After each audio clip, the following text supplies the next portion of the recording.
Selamat datang kembali di Investor Daily Roundtable, acara yang digelar untuk membahas dan menjaring ide-ide brilian demi kepentingan bangsa dan negara. Bersama narasumber istimewa, kita akan membahas isu-isu strategis seputar perekonomian Indonesia, termasuk peluang dan tantangan yang dihadapi. Diskusi ini akan ditayangkan dan diberitakan di 401 media di bawah grup media B-Universe dan Bisway. Hari ini kita akan berdiskusi dan mengulas tentang tantangan perindustrian terkait perlindungan industri nasional, terutama dalam dunia pertambangan. Namun sebelum itu juga kita tepat 1 tahun perjalanan pemerintahan Bapak Presiden Prabowo Subianto, yang tentu kita juga akan meminta narasumber kita yang hadir bersama kita, Bapak Menteri Perindustrian Republik Indonesia, Bapak Agus Gumiwang Kartasasmita, untuk juga memberikan uraian dan penjelasannya berbagai hal yang telah begitu banyak dilakukan oleh Bapak Menteri Perindustrian kita. Ibu, Bapak, dan saudara sekalian, sebelum memulai diskusi hari ini, kita simak tayangan berikut.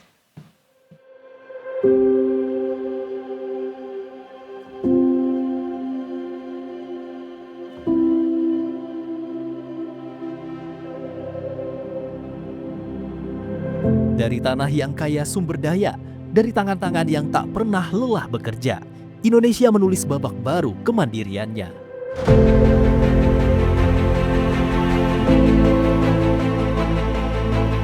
Melalui Astacita Presiden Prabowo Subianto, lahir semangat untuk membangun industri yang kuat, mandiri, dan berwawasan hijau. Kementerian Perindustrian menjawabnya dengan Permen Perin nomor 35 tahun 2025, sebuah langkah nyata menuju masa depan ekonomi yang lebih berkelanjutan. Kini, roda industri tak hanya berputar untuk keuntungan, tetapi juga untuk kehidupan. Dari pabrik yang bertransformasi menuju green manufacturing hingga pertambangan yang tumbuh menjadi pertambangan hijau, menyeimbangkan antara kemakmuran dan kelestarian alam.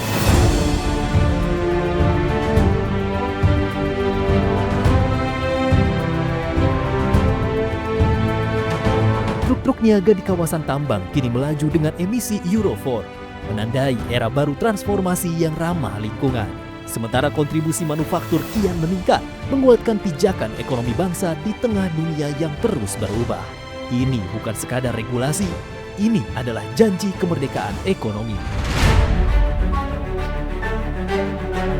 Bahwa Indonesia bisa tumbuh dengan caranya sendiri, kuat, hijau, dan berdaulat.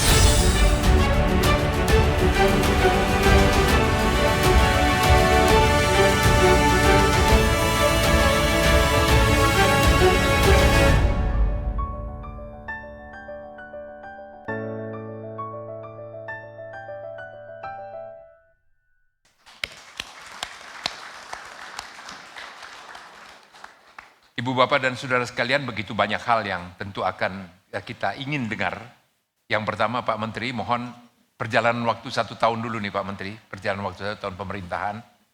Sedikit flashback perjalanan ini, bagaimana terutama dengan hilirisasi yang pasti akan memberikan dampak pada perindustrian. Karena yang disebut sebagai hilirisasi adalah industrialisasi. Itu hampir semua di dalam berbagai hal yang ada.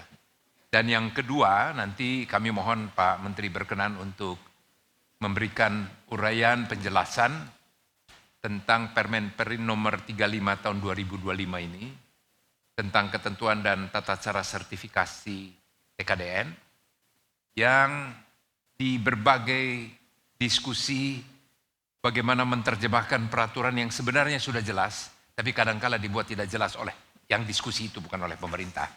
Nah, barangkali bisa disampaikan dan bagaimana juga dampaknya terhadap investasi dan penyerapan tenaga kerja, keberpihakan kepada UMKM, dan berbagai hal lainnya.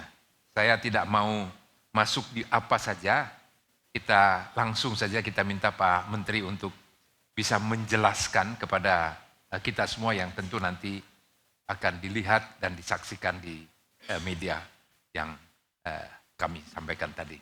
Kami persilakan Pak Menteri. Terima kasih Pak Enggar, para pembaca Investor Daily dan juga pemirsa dari B-Universe Group. Pertama-tama tentu saya harus menyampaikan terima kasih yang sebesar-besarnya kepada Pak Enggar dan teman-teman dari B-Universe karena saya diberikan kesempatan untuk hadir pada pagi yang baik hari ini, dan kesempatan ini sangat baik untuk bisa saya sebagai pimpinan Kemenperin pergunakan untuk menjelaskan kebijakan-kebijakan yang salah satunya atau salah duanya tadi sudah disampaikan oleh Pak Enggar yang akan digali di dalam roundtable discussion ini. Saya memang pernah menjadi pimpinan Komisi 1 di mana kami bersama-sama Pak Enggar dan lain-lain sebagainya, tetapi tentu beliau tetap saya anggap sebagai senior, sehingga karena beliau senior, maka saya ketika itu nggak terlalu berani memberikan arahan. Jadi kalau saya ingin menyampaikan hal-hal yang membutuhkan dukungan dari beliau, khususnya dukungan di floor, ketika ada pembahasan-pembahasan, apalagi kalau pembahasannya yang super strategis, yang complicated, saya biasanya minta tolong teman-teman untuk menyampaikan pemikiran saya kepada Pak Enggar, karena saya risih gitu memberikan arahan kepada senior secara langsung.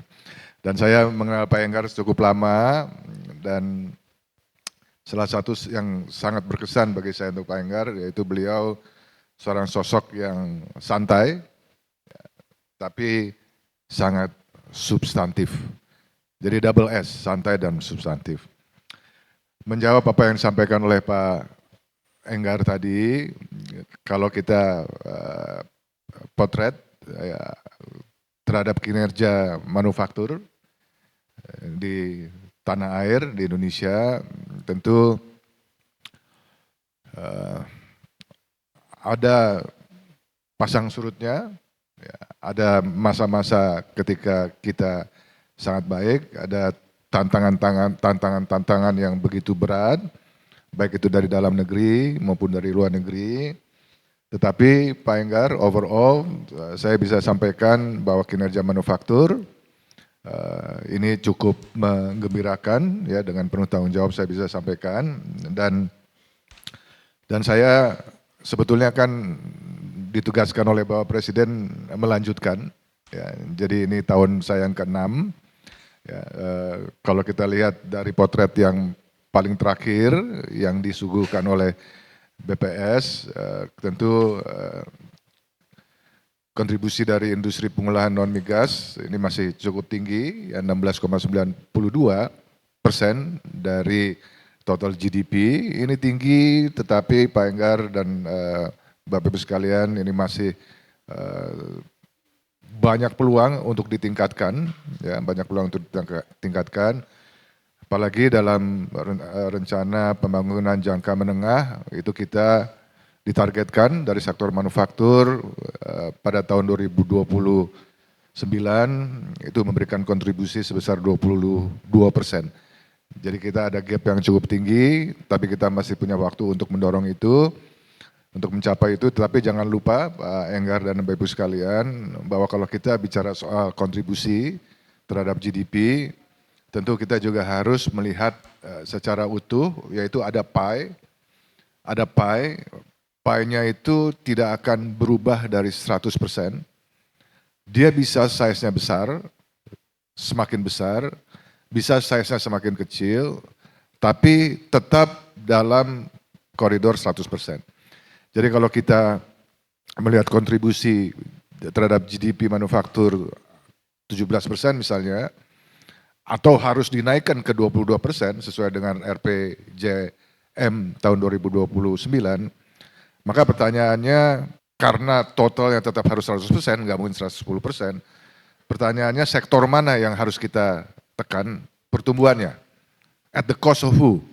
Ya, jadi ini yang selalu harus kita balance secara bijaksana, ya, terhadap kontribusi dari masing-masing sektor di perekonomian. Karena kalau satu sektor naik, pasti ada satu sektor turun. At the cost of satu sektor yang mana.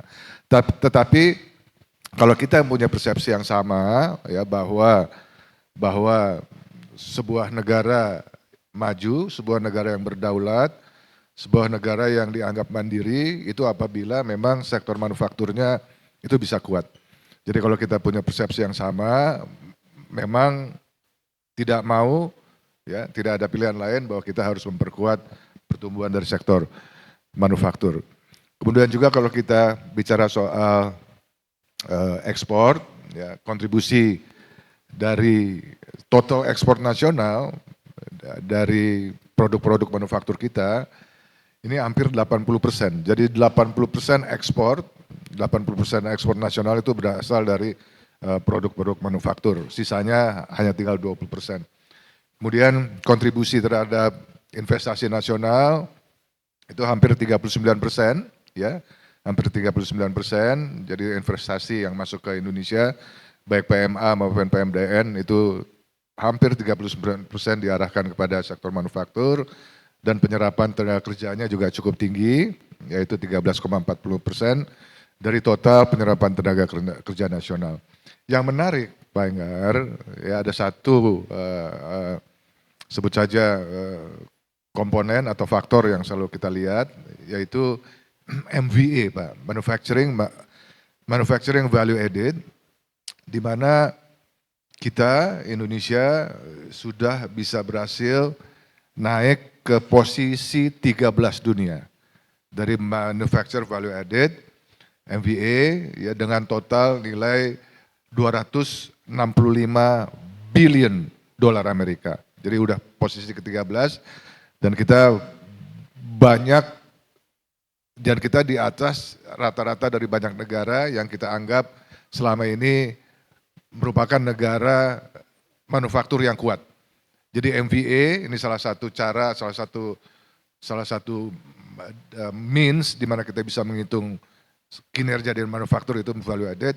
Kita cukup baik, memang kita masih, MVA kita masih tercatat dalam posisi ke-5 di negara Asia, tapi kalau kita lihat negara Asia, kita dalam tanda petik berhadapan dengan Cina, berhadapan dengan Korea Selatan, berhadapan dengan Jepang, berhadapan dengan India, jadi posisi ke-5 not bad, tapi saya yakin ya kalau kita konsisten, kita disiplin, melaksanakan apa yang sudah ada di dalam program-program kita, ya, dalam waktu 5, 7, 8 tahun ke depan kita bisa menyalip, bisa naik ke ranking keempat, dan saya sudah punya kira-kira negara apa yang kita bisa salip, tapi saya kurang bijaksana kalau saya sampaikan di sini. Ya, jadi berdasarkan berbagai strategi, saya yakin dalam 5 tahun ke depan kita bisa menyalip. Tapi kalau dalam konteks ASEAN, Pak Enggar, tentu kita MVA kita nomor 1, dan nomor 1-nya itu jauh lebih tinggi dari nomor 2-nya yaitu Thailand. Jadi MVA kita itu 2 kali lipat dari MVA yang dicetak oleh Thailand. Itu saja bisa terlihat, bisa kita lihat bahwa memang struktur industri kita, struktur manufaktur kita jauh lebih kuat daripada Thailand, daripada Vietnam, daripada Malaysia, dan daripada negara-negara lain yang ada di dunia, khususnya di ASEAN. Nah, saya memang kan menyambung ya Pak Enggar dan Bapak Ibu sekalian, kembali ditugaskan oleh Bapak Presiden untuk memimpin Kemenperin. Ada program-program yang memang kita lanjutkan, yang sudah kita mulai di dalam term saya sebelumnya, sebut saja program yang cukup menurut pandangan saya cukup strategis, ya. Dan ini bukan berarti, Pak Enggar, bukan berarti bahwa saya atau teman-teman di Kemenperin ini bukan berarti tidak Pancasilais, bukan berarti kemudian menjadi ekstrim dalam pandangan sebut saja agama Islam. Tetapi kami mendorong pertumbuhan industri halal ya secara serius. Itu karena apa? Semata-mata karena potensi ekonomi yang ada di industri halal, baik domestic market maupun global market, itu kalau dalam trennya, dalam statistiknya tidak pernah turun. Terus naik ya konsumsi dari produk-produk halal global. Jadi menurut pandangan kami di Kemenprint bodoh, sayang sekali kalau kita tidak mempergunakan potensi pasar ya terhadap produk-produk halal yang semakin lama semakin menjadi tren ya terhadap marketnya di global dan di domestik. Jadi saya waktu pertama kali masuk ke kementerian ini ya salah satu kebijakan saya yang pertama membentuk apa yang disebut dengan pusat pemberdayaan industri halal ya itu untuk merebut ya global market dan domestic market dari produk-produk halal yang ada di Indonesia ya kita ekspor dan juga untuk domestic market. Kemudian juga transformasi kepada industri hijau, Pak Enggar. Itu dari tahun-tahun pertama saya ditugaskan, ketika itu sudah mulai menyiapkan sebuah roadmap ya untuk bukan hanya transformasi, bukan hanya transisi atau transformasi, tetapi percepatan transformasi itu. Jadi kalau kita pahami Pak Enggar bahwa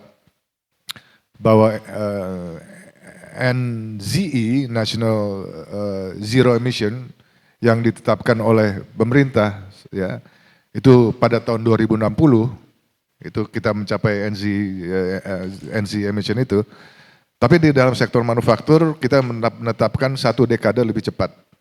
2050 kita tetapkan bahwa manufaktur sudah mencapai NZ, Net Zero Emission di tahun 2050. 10 tahun lebih cepat kita tarik. Tentu harus ada strateginya, harus ada taktiknya bisa menuju ke sana. Yang paling penting adalah 2 hal, yaitu pendanaan, green financing, ya, dan kedua teknologi itu sendiri. Kami melihat dalam beberapa pada tahap-tahap awal kami meluncurkan program transformasi industri hijau, memang bagi banyak pengusaha industri itu melihat bahwa transformasi menuju industri hijau itu cost, bukan investment. Ya. Kami terus melakukan sosialisasi bahwa this is not a cost, this is investment yang pasti akan memberikan manfaat jauh lebih besar kepada para pelaku industri.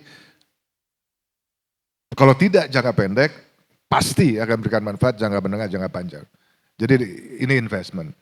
Nah, kita juga mempersiapkan beberapa program untuk pencapaian NZE pada tahun 2050 itu. Misalnya kita sudah berbicara dengan World Bank, di mana mereka juga sudah siap sebetulnya untuk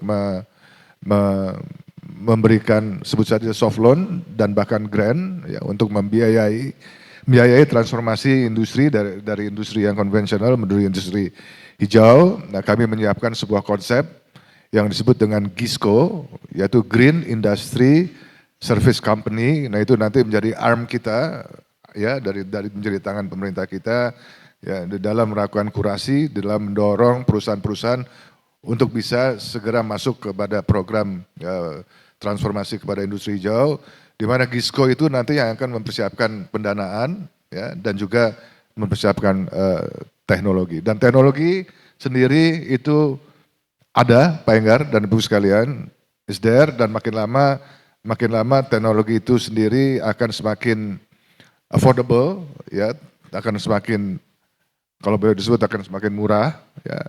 Kami menarik nih Pak Enggar, kami sudah melakukan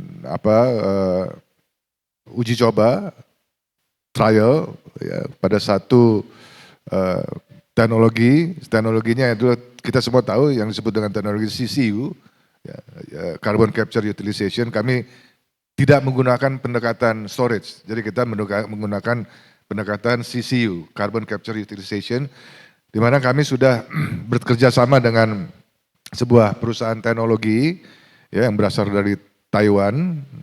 Saya buka saja bahwa perusahaannya namanya Uwin, UWINN. Kami sudah kerjasama dengan PT Petrokimia Gresik.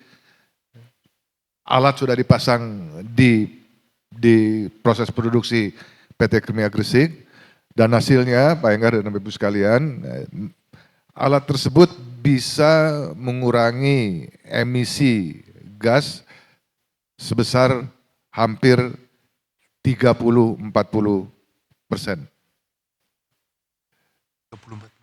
Kita bisa imagine, ya nanti kalau regulatory frameworknya kita udah siapkan, kita impose sebuah kebijakan untuk menggunakan CCU, kalau dari satu pabrik sudah bisa mengurangi 40% dari emisi terhadap proses produksinya, ya itu akan jauh lebih ramah lingkungan. Nah dari teknologi tersebut itu juga kita bisa menghitung bahwa pengurangan dari air pollutant-nya bisa sampai 60-70%. Dari satu teknologi, dan teknologi yang sekarang ini trial-nya sudah 3-4 bulan di PT Petrokimia Gresik, ya, dan hasilnya sudah cukup baik. Ya, jadi nanti regulatory framework-nya akan kita siapkan menuju ke sana. Industri hijau juga kenapa kita betul-betul fokuskan seperti dengan industri halal, tidak lain karena memang preferensi dari market menuju ke situ. Banyak negara-negara, khususnya negara-negara Eropa yang menerapkan satu kebijakan pakai tanda petik kebijakan perlindungan, misalnya CBAM, ya. Itu memang arahnya bahwa memang untuk bisa masuk ke negara-negara EU itu harus mendapat sertifikasi, harus mendapat jaminan bahwa produk-produk yang masuk ke EU itu ramah lingkungan atau produk-produk hijau. Saya melanjutkan kebijakan Bapak Presiden, Bapak Prabowo, tentu harus ada penyesuaian. Karena apa? karena ada sebut saja janji-janji kampanye yang disampaikan oleh beliau, ya, dan juga pendekatan yang disampaikan beliau dalam mengelola pemerintahan, mengelola negara ini melalui Astra Cita. Ya, jadi kami menyesuaikan apa yang sudah kami rumuskan di dalam RPJM, apa yang sudah kami rumuskan dalam RIPIN, Rencana Induk Pembangunan Industri Nasional, ya, itu kami RIPIN-nya tetap tidak kita rubah. Tetapi kemudian dalam strateginya kita sesuaikan, dan kita dalam waktu dekat ini saya baru sampaikan di grup B-Universe nih di Berita Satu, dan kita dalam waktu dekat ini akan launching, ya, apa yang disebut dengan SBIN. SBIN itu adalah strategi baru industri nasional. Ya, nah itu di dalam rangka kita menyesuaikan policy dari Bapak Presiden yang dikaitkan dengan Astra Cita, ya, dan program-program kita. Mohon maaf kalau agak panjang Pak. Gak apa-apa, terus. Ini menarik. Ya, saya kira itu yang bisa saya sampaikan untuk jawab pertanyaan pertama. Pak Enggar, potret dari kinerja manufaktur dan apa saja yang sudah dilakukan dan apa saja akan kita lakukan ke depan. Pak, kira-kira launchingnya kapan ini Pak? Soon. Kemudian keterkaitan dengan Permenperin yang baru ini Pak, kalau boleh sekaligus Pak. Langsung kira-kira, atau bukan kira-kira, apa sih yang termaktub di dalamnya? Bagaimana Permenperin yang mengatur tentang TKDN ini, yang di beberapa atau masih ada beberapa pihak yang ingin mendapatkan penjelasan yang lebih lagi dan secara langsung bisa disampaikan oleh Pak Menteri sendiri, Pak. Terima kasih Pak Enggar, Bapak Ibu sekalian, peserta roundtable discussion.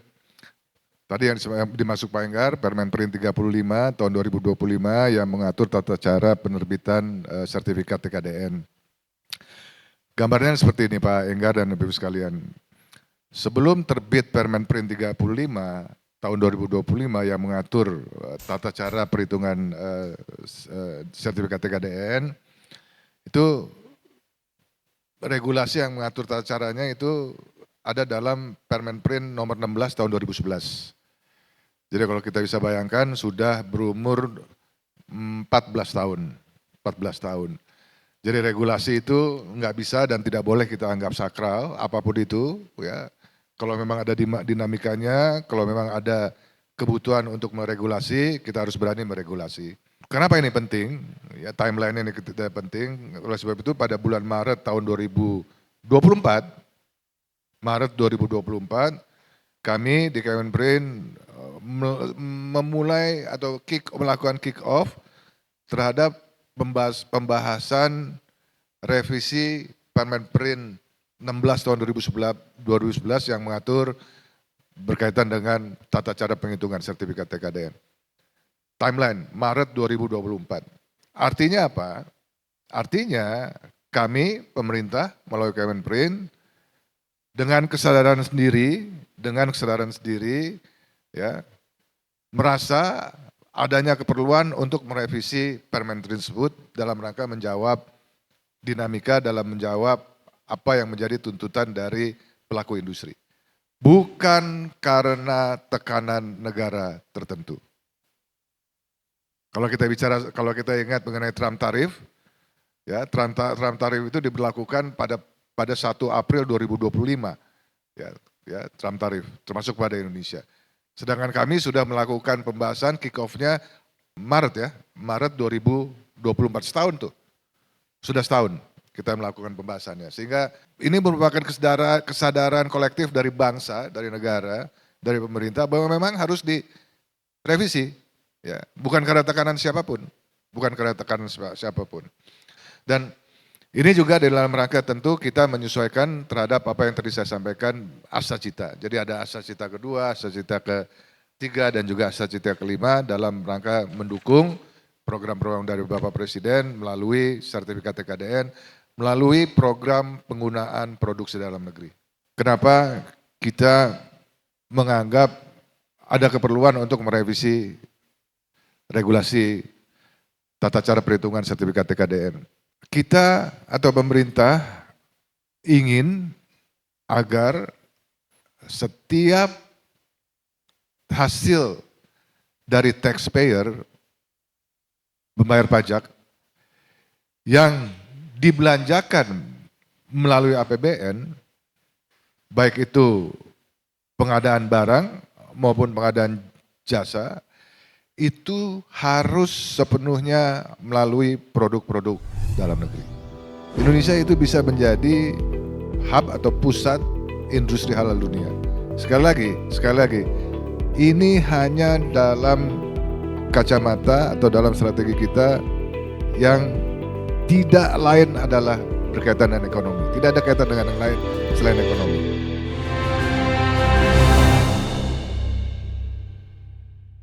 Kita atau pemerintah ingin agar setiap hasil dari taxpayer membayar pajak yang dibelanjakan melalui APBN, baik itu pengadaan barang maupun pengadaan jasa, itu harus sepenuhnya melalui produk-produk dalam negeri. Prinsip dasarnya itu. Karena pengadaan barang dan jasa pemerintah itu dananya dari mana? Dari taxpayer. Jadi logika saja ya bahwa kita mengarahkan bahwa seluruh pembelanjaan tersebut harus dari industri dalam negeri yang di dalamnya ada ekosistem tenaga kerja.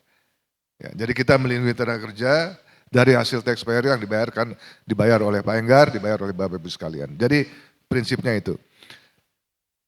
Kita mempunyai Perpres yang mengatur pengadaan barang dan jasa, di mana Perpres itu mengatakan bahwa kalau sudah ada produk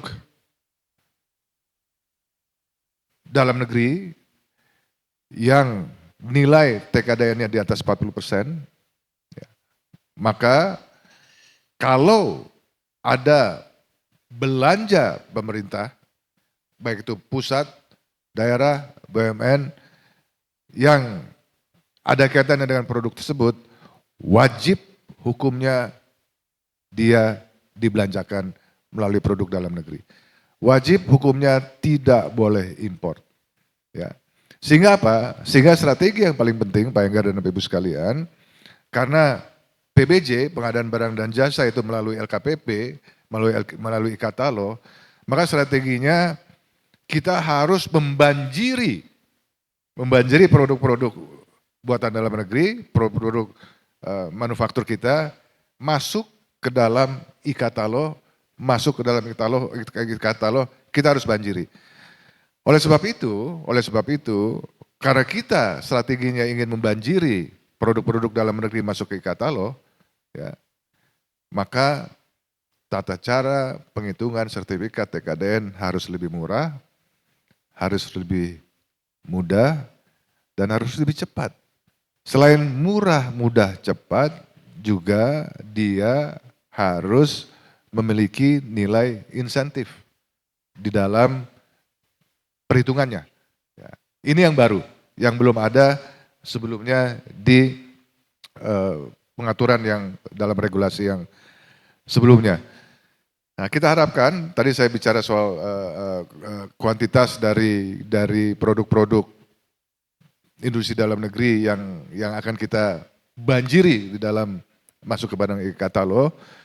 Sebagai ilustrasi sekarang per hari ini Pak Enggar ada sekitar 88.000 produk ya yang tersertifikasi TKDN ya yang sudah bisa kita masukkan ke e-katalog per hari ini dan berasal dari sekitar 15.000 perusahaan.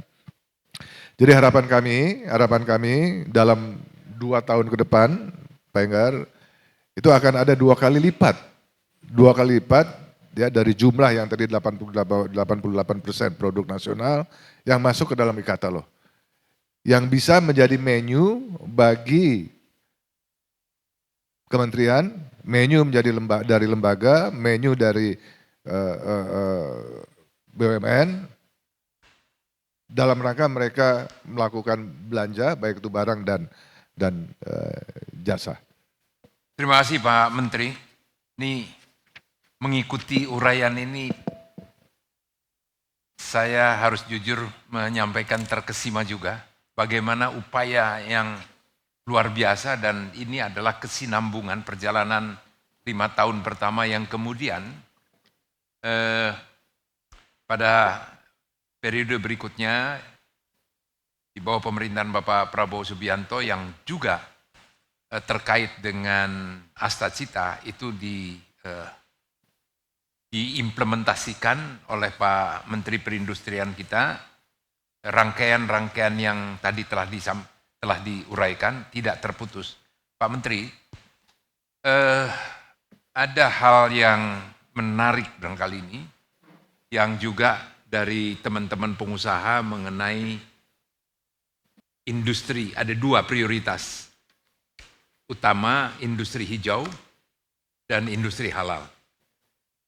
Yang ternyata pertumbuhannya industri halal ini meningkat cukup tajam kontribusinya dan peranannya, sebab jangankan industri makanan, produk yang diekspor itu saya dengar dari teman-teman sekarang ini, mereka memilih dari Indonesia karena pasti halal.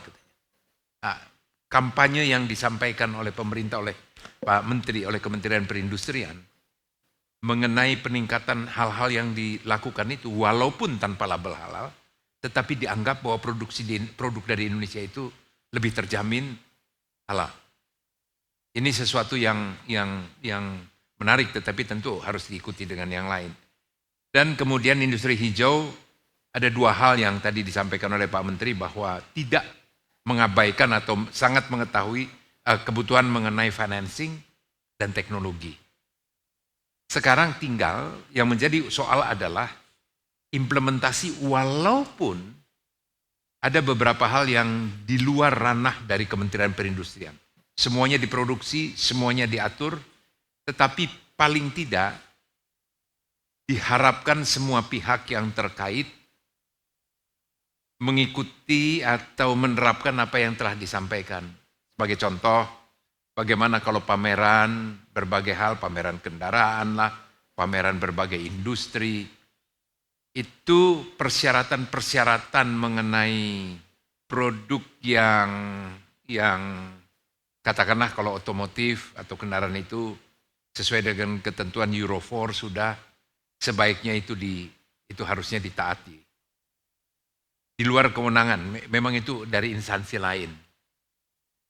Kira-kira mungkin apakah hal-hal itu bisa dilakukan dan perlu dilakukan? Yang kemudian yang kedua, tadi juga Pak Menteri sampaikan mengenai TKDN, industri yang dengan komponen yang sudah begitu tinggi, dan kalau dari e-katalog ya, tetapi belum semua yang tidak mempergunakan dana APBN, tetapi ada industri yang di dalam negeri yang waktu itu memang kita kejar betul hilirisasi, masih memberikan toleransi untuk tidak.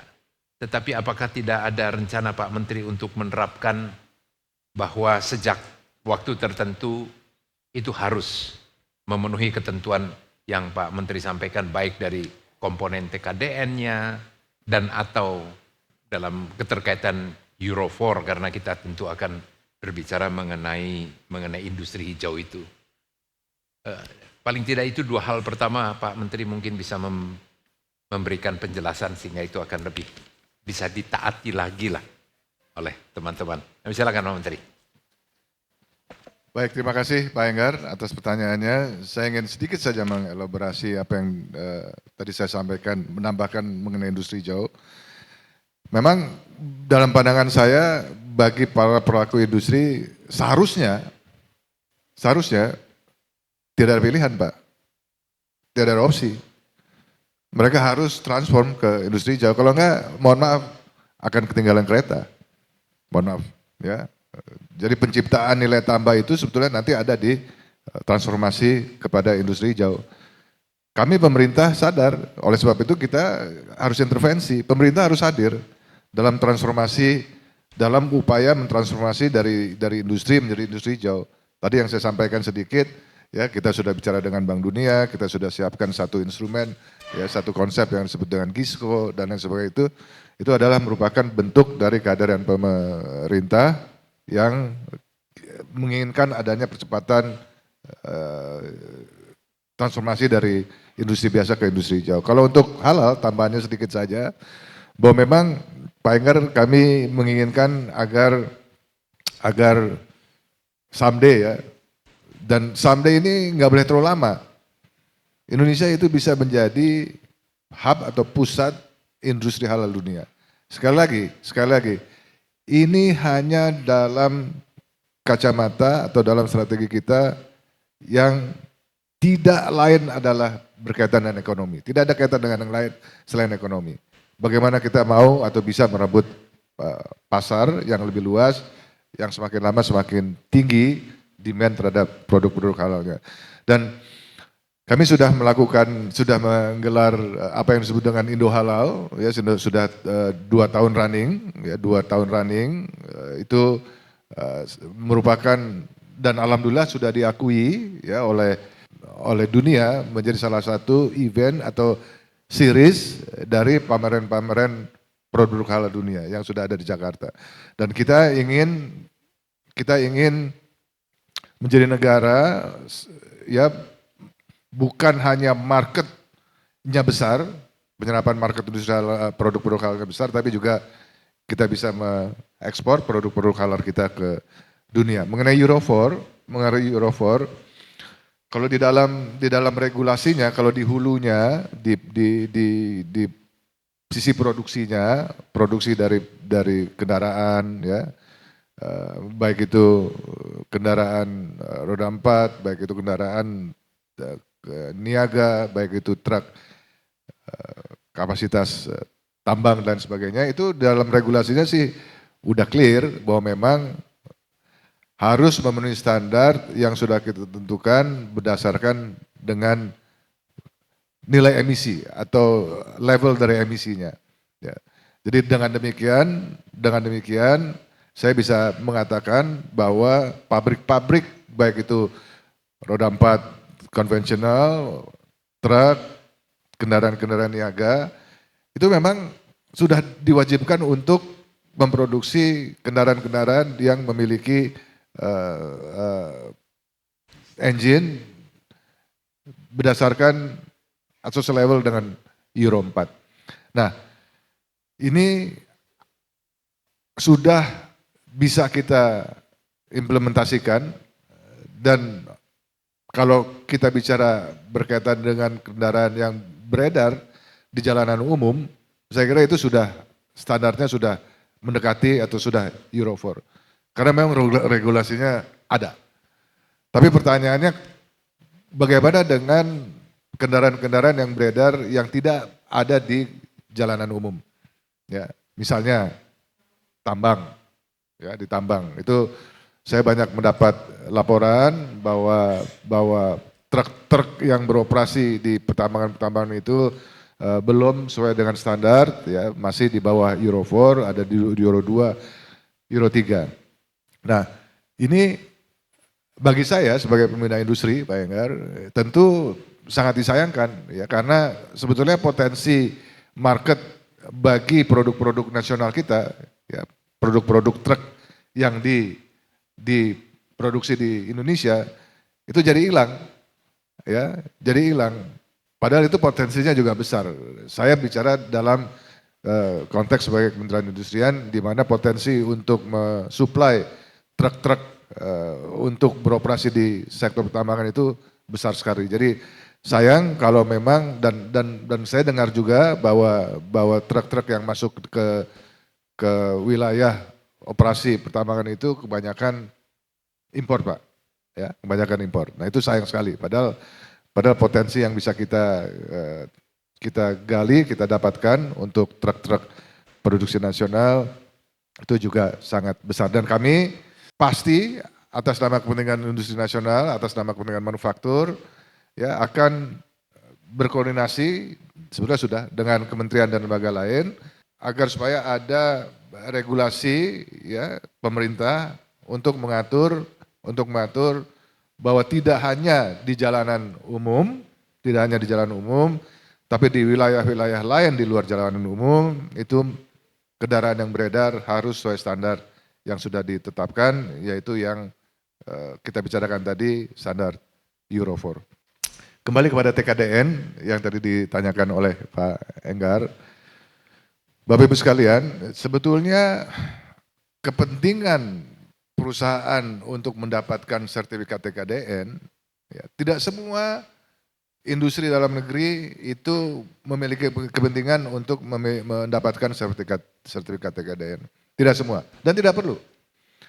Yang diperlukan oleh mereka, ya, industri nasional adalah apabila industri nasional tersebut ingin berpartisipasi sebagai supplier dari PBJ, ya, dari belanja barang dan jasanya pemerintah.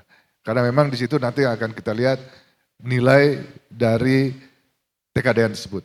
Jadi kalau memang Bapak Ibu sekalian sebagai pelaku industri ingin juga berpartisipasi dalam lelang yang dilakukan oleh pemerintah, ya, memang wajib hukumnya untuk mendapatkan sertifikat TKDN.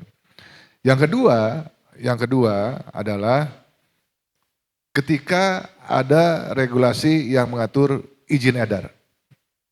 Ya. Sekarang baru ada dua, saya berterima kasih kepada dua kementerian ini, yaitu Kementerian Komdigi, dulu Kominfo, sekarang Komdigi, yang memberlakukan sebuah kebijakan atau regulasi di mana regulasinya mengatakan untuk mendapatkan izin edar, maka HKT, produk-produk HKT yang beredar di Indonesia, dia harus memiliki nilai TKDN paling sedikit 35%. Pak Enggar dan Bapak Ibu sekalian, setelah terbitnya regulasi yang mewajibkan 30%, 35% nilai TKDN agar supaya produk HKT bisa mendapatkan izin edar di Indonesia, itu data yang kami miliki, Pak, investasi HKT di Indonesia naik, Pak. Ya. Kemudian import HKT itu turun, Pak. Jadi kebijakan TKDN ini kalau kita bisa lihat secara objektif, secara utuh, ya, itu salah satunya juga memang untuk melindungi investasi. Nah, kementerian yang kedua yang saya juga apresiasi, Kemenkes, karena mereka juga sudah menetapkan satu regulasi di mana alat-alat kesehatan yang beredar di wilayah Kesatuan Republik Indonesia, NKRI, Negara Kesatuan Republik Indonesia itu harus mendapatkan sertifikat kalau nggak salah 20 atau 30%. Ya. Di bawah itu tidak boleh dia jual ke rumah sakit dan lain sebagainya. Kalau kementerian-kementerian lain ya bisa mengikuti dua kementerian tersebut, saya bisa bayangkan manufaktur kita akan terbang. Di sisi lain Pak Enggar dan Bapak Ibu sekalian, kita juga menyiapkan sebuah kebijakan dalam upaya kita bersama-sama mengkampanyekan cinta produk dalam negeri. Cinta produk dalam negeri. Jadi dalam Permenperin 35 2025, ini juga hal yang baru. Ini kita tidak mewajibkan sebetulnya, ya, tapi kita kalau pakai bahasa yang mudah mendorong lah, ya, mendorong perusahaan-perusahaan industri untuk mensertifikatkan produk-produknya, walaupun dia tidak ikut belanja barang dan jasa pemerintah, walaupun dia tidak terkena aturan izin edar, agar mereka tetap mencantumkan nilai TKDN di dalam produk-produknya, khususnya produk-produk tadi, produk-produknya tersebut, itu merupakan produk-produk konsumen, barang-barang konsumen yang akan masuk ke rumah tangga. Jadi harapan kami Pak Enggar, ketika nanti anak kita ke supermarket, ya, supermarket apapun, atau ke pasar apapun, kalau mereka mau membeli air minum dalam kemasan, ya, ini nanti mereka bisa melihat bahwa kalau saya beli air minum dalam kemasan ini, misalnya ada dua opsi, yang satu tidak mencantumkan nilai TKDN, yang satu mencantumkan nilai TKDN, harapan saya anak kita nanti akan beli yang mencantumkan TKDN. Jadi ini bagian dari kita melakukan kampanye, ya, untuk seluruh anak bangsa kita akan lebih mencintai produk-produk nasional. Tidak diwajibkan, tapi kita urge, kita dorong agar mereka mengurus sertifikat TKDN, agar nanti ketika produk-produknya beredar, produk-produk konsumennya beredar, masuk ke rumah tangga, itu ada nilai TKDN-nya. Jadi seperti ini Pak, jadi nanti kira-kira harapan kami ada nilai TKDN-nya, sekaligus merupakan kampanye kita untuk beli produk nasional.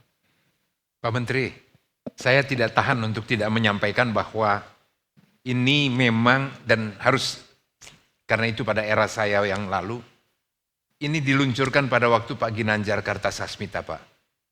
Cintailah produk dalam negeri. Dan saya tidak pernah lupa bagaimana pada saat itu menerobos sesuatu yang di luar kebiasaan, tapi beliau sangat konsisten. Dan sekarang pada akhirnya memang putranya yang harus melanjutkan dan merealisasikan impian dari Pak Ginanjar. Ini tentu sesuatu yang luar biasa dan itu bukan kebetulan Pak, tetapi itu garis tangan dan memang itu adalah perintah dari atas Pak untuk melakukan itu. Boleh komentar sedikit. Jadi ya. Pak Enggar, saya kira komitmen kita untuk meningkatkan industri dalam negeri, komitmen kita untuk belanja produk-produk dalam negeri, itu sebuah komitmen yang sebetulnya Pak Enggar tadi sudah sampaikan. Itu continue terus menerus dari setiap rejim. Ya. Pak Harto memulainya dan kebetulan Pak Harto menugaskan Pak Ginanjar. Presiden-presiden berikutnya juga sama, mempunyai komitmen yang sama sampai kepada Presiden Pak Prabowo sekarang. Tantangan yang dihadapinya untuk betul-betul kita mencapai apa yang kita inginkan terhadap produk-produk dalam negeri itu berat sekali, ya berat sekali. Ya, tapi mungkin nanti bisa jadi pertanyaan dari Pak Enggar. Ya Pak, betul itu. Tetapi saya harus jujur menyatakan bahwa sangat kuat sekali di dalam ini merupakan kesinambungan perjalanan, tetapi pada zaman Pak Ginanjar dengan sekarang zamannya Pak Agus gitu, Gumiwang Kartasasmita ini penekanan mengenai masalah ini besar sekali dan ini sangat berarti bagi ekonomi bangsa. Penerapan dan kemudian ajakan untuk beli produk Indonesia, cintailah produk-produk Indonesia yang semula dianggap kelas yang masih rata-rata tetapi semakin lama semakin meningkat, itu berkat dari Pak Menteri bersama dengan jajarannya bagaimana membina mereka, teman-teman dari industri. Nah, hanya tentu juga tidak mudah bagaimana menjaga mereka untuk tetap stabil dikala ada juga apakah itu import ilegal dan masuknya barang-barang ilegal. Upaya-upaya yang dilakukan oleh Pak Menteri dengan seluruh jajaran dari Kementerian Perindustrian agar mencintai seluruh produk-produk kita, apalagi dengan ketentuan TKDN, tapi menjaga itu satu PR yang tidak mudah karena itu tidak terkait atau itu terkait dengan KL yang lain, dengan kementerian dan lembaga yang lain. Kami pasti akan memberikan dukungan yang penuh untuk lakukan itu. Nah, yang kedua Pak Menteri, ini sekaligus juga kepada para pelaku industri ini, terutama yang tadi sudah disinggung oleh Pak Menteri, industri-industri pertambangan, baik yang langsung maupun tidak, pemilik dari IUP dan kontraktor dan sampai dengan hilirisasi, agar mendengarkan apa yang disampaikan, tanpa menyalahkan, tanpa kita harus menutupi kenyataan yang lalu, melakukan import dari kendaraan yang tidak memenuhi standar, minimal dimulai dengan himbauan, tetapi kemudian sudah harus bersiap-siap bahwa tampaknya pemerintah akan mengeluarkan regulasi dengan ya mungkin ada batas dengan ada masa transisi ya Pak Menteri ya, untuk konsisten dengan industri hijau dan berbagai hal lainnya. Dan apakah ada insentif Pak untuk apakah ini bisa dapatkan juga yang disebut sebagai green financing, kalau mereka ada di dalam sana mereka mau merubah untuk lebih kemudahan dalam masalah aspek likuiditas. Apakah itu dimungkinkan mereka juga bisa dapatkan itu Pak Menteri? Dimungkinkan Pak, dimungkinkan ya, karena kalau kita bicara soal rezim hijau, ya, rezim lingkungan itu tidak melulu berkaitan dengan satu kementerian. Ya, dia merupakan satu ekosistem yang melibatkan banyak sekali kementerian. Dari kami, tugas kami tugas kami adalah mempersiapkan yang tadi saya sampaikan dulu, produk-produk yang bisa dipakai di pertambangan, produk-produk yang bisa dipakai di komersial, produk-produk yang bisa masuk ke rumah tangga, harus kita jamin bahwa mereka adalah produk-produk yang ramah lingkungan, produk-produk yang hijau. Itu tugas kami. Ada tugas kementerian lain yang juga harus bisa memastikan ya bahwa di lingkungan atau wilayah kerja mereka itu juga menyerap produk-produk yang ramah lingkungan, produk-produk yang hijau. Nah, kita bisa menyusun satu kebijakan bukan sektoral, ya bukan sektoral, bukan hanya permen kebijakan, bukan permen kementerian tertentu, tapi nanti kita bisa menyusun perpres, ya perpres yang dimana di situ nanti juga akan bisa diatur mengenai insentif. Tapi intinya yang disampaikan oleh Pak Enggar bahwa semua pengguna kendaraan ya baik itu roda 4, komersial maupun truk yang di luar jalan umum dia sudah harus berubah. Menggunakan produk-produk dalam negeri bukan hanya sebuah kebanggaan, bukan hanya karena kecintaan kita terhadap produk-produk dalam negeri, tetapi juga pasti merupakan dukungan kita secara langsung terhadap ketahanan ekonomi kita, terhadap pertumbuhan ekonomi kita.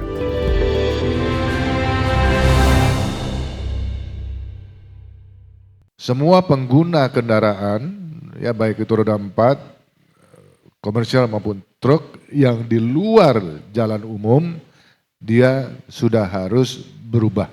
Segera dia harus sudah menggunakan kendaraan-kendaraan yang memang memiliki standar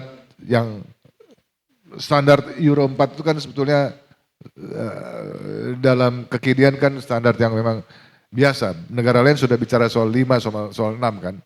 Ya, itu jadi memang harus segera itu ya, harus segera dan tidak bisa ditunda-tunda lagi. Transisi bisa kita berikan. Sebaiknya bersiap-siaplah karena dimulai dengan himbauan dan itu akan dilaksanakan. Tetapi yakinlah dalam waktu tidak terlalu lama itu akan keluar barang itu. Saya persilahkan apakah masih kalau ada pertanyaan, ya silakan di belakang dulu Pak. Dari mana? Dan kemudian yang kedua. Baiklah, terima kasih atas kesempatannya. Perkenalkan, nama saya Ahmad Syukur, saya dari Forum Profesional Muda. Ahmad Syukur. Saya langsung aja pada pertanyaan.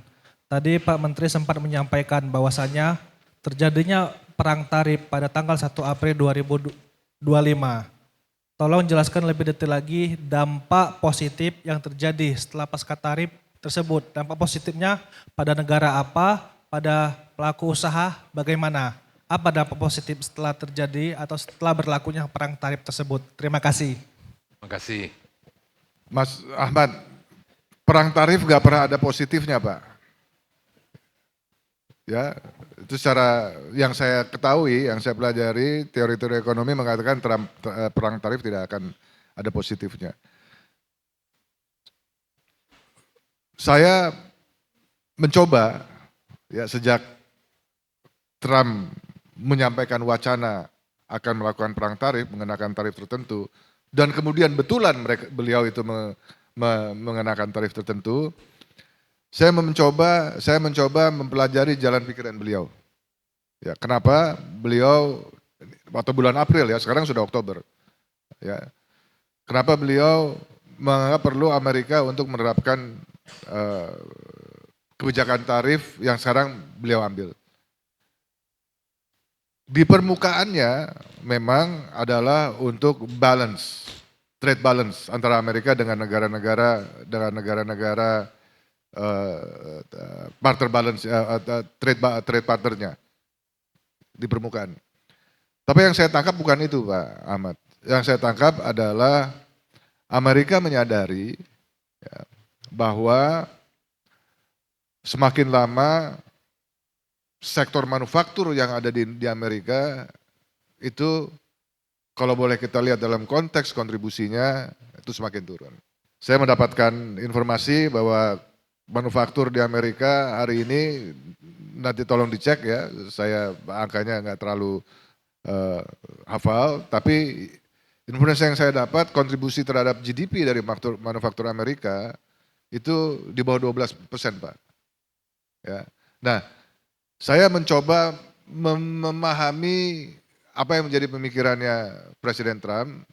Dia ingin mengembalikan kejayaan manufaktur Amerika. Not only berkaitan dengan trading, ya, itu hanya means saja. Tapi tujuan utama dari Presiden Trump adalah mengembalikan sektor manufaktur Amerika ya untuk pertumbuhannya bisa semakin tinggi dan kontribusi terhadap GDP Amerikanya kembali semakin besar. Terima kasih Pak. Silakan yang kedua. Baik, terima kasih Pak Menteri, Pak Henggar atas kesempatannya. Nama saya Andrew, saya dari PT Balmer Lori Indonesia. Kami produsen oli dan lubrikan skala kecil Pak. Mungkin pertanyaan saya lebih kepada, saya mau minta saran kepada Pak Menteri, terkhusus terkait TKDN. Jadi betul yang tadi Bapak katakan, kami mungkin salah satu dari produsen yang memang mengincar untuk masuk ke apa istilah tadi BPC ya dalam belanjaan pemerintah, betul. Nah, sehingga tentu kami ini dituntut untuk punya nilai TKDN tersendiri. Nah, permasalahannya untuk industri oli dan gemuk seperti kami ini mayoritas belanja raw materialnya itu impor Pak. Kalaupun kami ini bisa ambil dari lokal, contohnya misalkan seperti base oil begitu ya, itu ada peraturan yang mengharuskan kami ini hanya boleh ambil dari Pertamina kalau untuk base oil. Tapi Pertamina itu kan juga stoknya tentu tidak bisa ya kalau untuk semua, dan pembayarannya pun juga ada tantangan tersendiri lah seperti harus cash dan segala macam. Kemudian ada juga tantangan-tantangan lain Pak, seperti kalau misalkan kami ini belanja packaging ya, seperti kayak packaging oli dan apa itu dari lokal, seumpama vendor-vendor yang tempat kami belanja packaging ini belum bersertifikat TKDN, itu setahu saya juga tidak berkontribusi Pak jadinya Pak terhadap nilai TKDN kami. Nah, mungkin ini pertanyaan saya, sekiranya Pak Menteri punya saran untuk para pelaku industri seperti kami, bagaimana kiranya agar kami bisa memperbaiki nilai TKDN kami agar bisa masuk pada tender-tender pemerintah. Terima kasih. Pak Enggar, apa yang disampaikan oleh Pak Andrew ini yang memang menimbulkan kesadaran bagi kami untuk memperbaiki atau merevisi Permenprint. Maka terbitlah Permenprint 35 tahun 2025. Mas Andrew, Permenprint 35 tahun 2025 yang tadi saya sampaikan bahwa pendekatannya adalah 3, murah, mudah, dan cepat.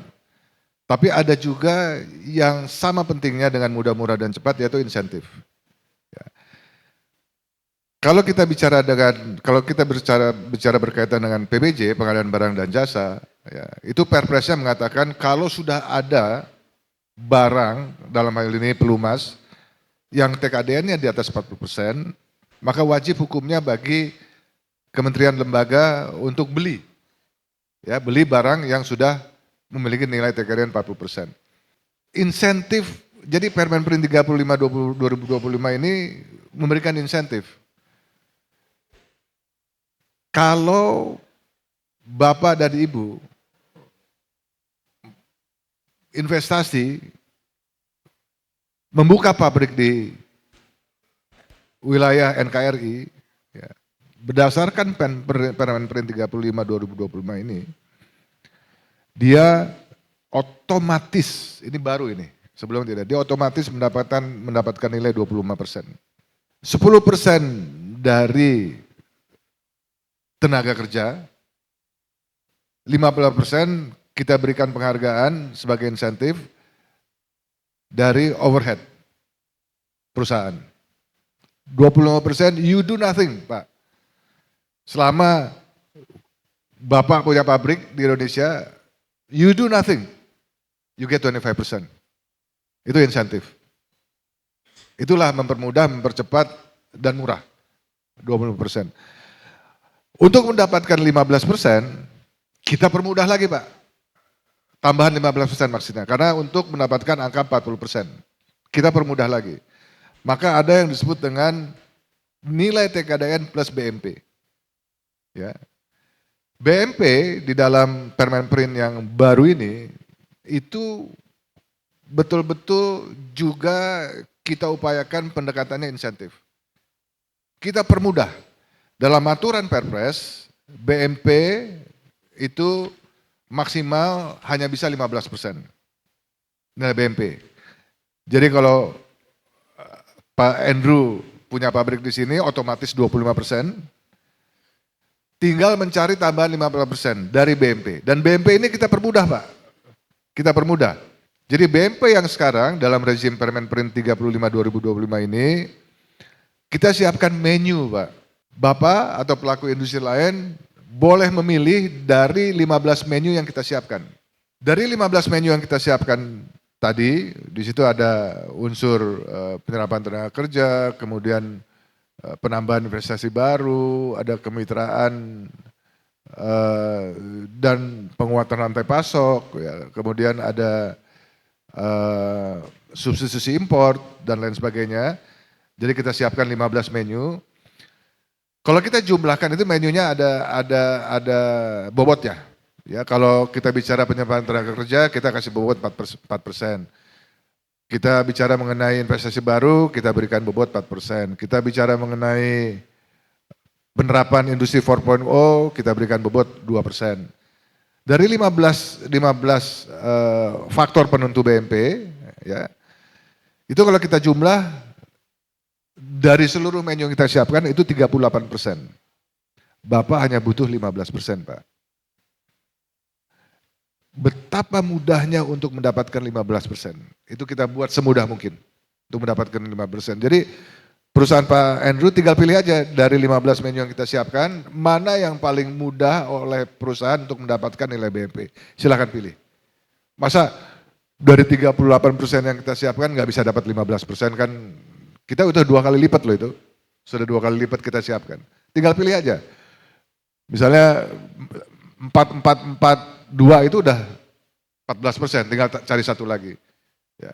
Dari 5 faktor penentu, Bapak sudah bisa dapat 15% tambahan, sehingga bisa memenuhi syarat 40% yang ditetapkan dalam Perpres. Ya.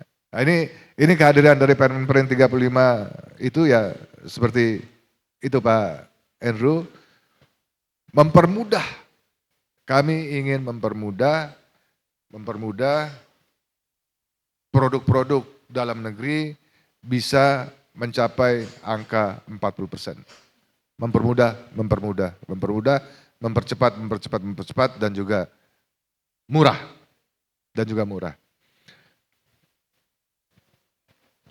Terima kasih Pak Menteri. Ibu Bapak dan saudara sekalian, saya percaya masih banyak hal yang ingin ditanyakan, tetapi barangkali waktu Pak. Tapi hal yang... Saya sih bebas Pak Enggar, karena ini untuk Pak Enggar saya bebas saja kok. Ini tergoda lagi Pak. Tapi Bapak dan saudara sekalian, sebenarnya banyak hal yang kita sudah dapatkan dari uraian Pak Menteri, dan kita bisa menangkap esensi yang mendalam bagaimana perjalanan Kementerian Perindustrian dalam rangka meningkatkan industri dalam negeri sampai dengan dalam menentukan Permen yang nomor 35 ini.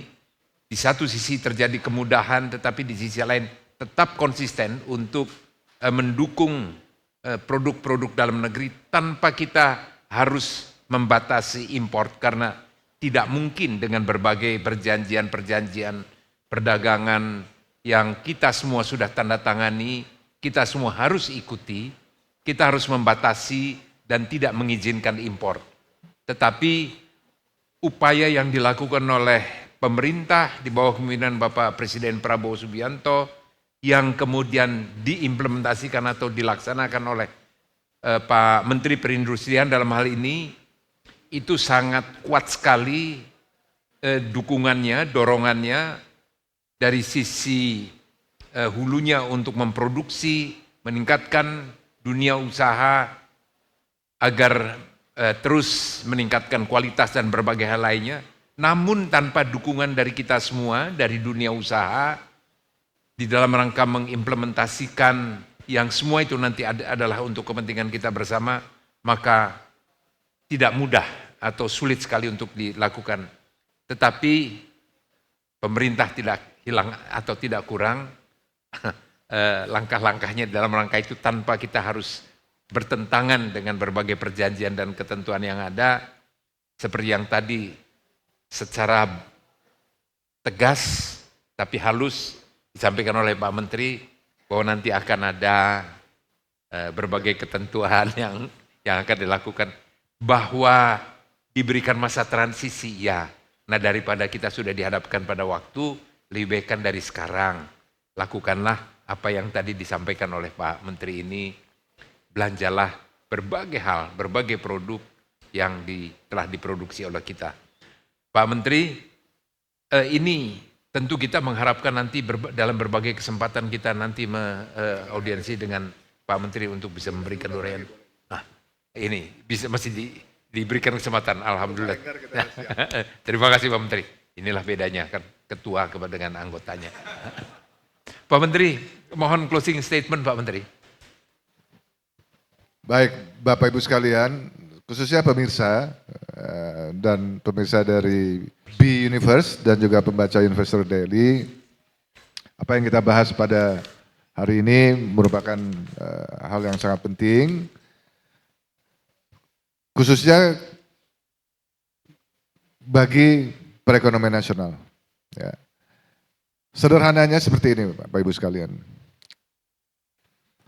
Kalau kita belanja, ya, kalau kita belanja Rp1, ya, kalau belanja tersebut ya kita belanjakan dari produk-produk dalam negeri, itu akan menciptakan multiplier effect 2 kali lipat.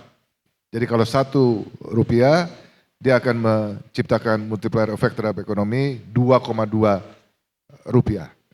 Menggunakan produk-produk dalam negeri bukan hanya sebuah kebanggaan, bukan hanya karena kecintaan kita terhadap produk-produk dalam negeri, tetapi juga pasti merupakan dukungan kita secara langsung terhadap ketahanan ekonomi kita, terhadap pertumbuhan ekonomi kita. Terima kasih Pak Enggar, terima kasih atas kesempatannya dan saya siap untuk diundang kembali oleh Pak Enggar. Terima kasih.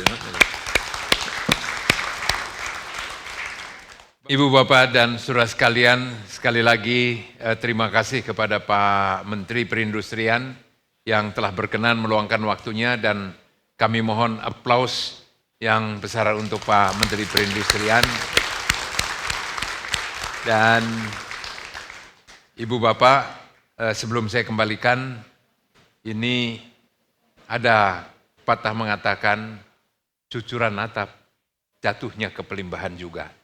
Jadi apa yang tadi disampaikan, saya tidak akan pernah lupa dan saya akan tetap teringat karena tokoh yang saya kagumi dan menjadi panutan adalah Pak Ginanjar Kartasasmita, bagaimana beliau mendorong kita untuk mencintai produk-produk dalam negeri dan itu diteruskan oleh Pak Agus Gumiwang Kartasasmita menerapkan perintah dari Bapak Presiden Prabowo Subianto, tetapi sangat konsisten dengan sangat kuat keinginannya.